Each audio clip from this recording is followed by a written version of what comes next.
Department of Education, ang opisyal na pagpapatupad ng wellness break alinsunod sa utos ni Pangulong Bongbong Marcos Jr. upang maprotektahan ang kalusugan ng mga guro at estudyante sa paaralan.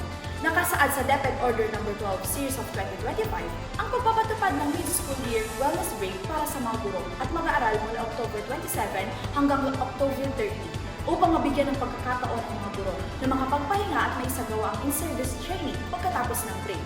Ayon kay Education Secretary Sani Angara, layunin ng wellness break na bigyan ng pagkakataon ang mga mag-aaral at guro na makarecover mula sa epekto ng mga kalamidad at sa lumalaganap na kaso ng influenza. Batay sa datos ng President of the Private Hospital Association of the Philippines Incorporation, nagkaroon ng pagtaas ng humigit kumulang 10% hanggang sa 15% na kaso ng influenza mula noong nakaraang buwan. Dagdag pa ni Angara, marami sa mga guro at estudyante ay kabilang sa mga lugar na naapektuhan ng bagyo, lindol at lalong-lalo na ang lumalaganap na influenza virus. Itinakda ng muling pagbabalik ng klase sa November 30 matapos ang pagdiriwang ng class. Ako si Lily Coach Galapon at ito ang Karyata.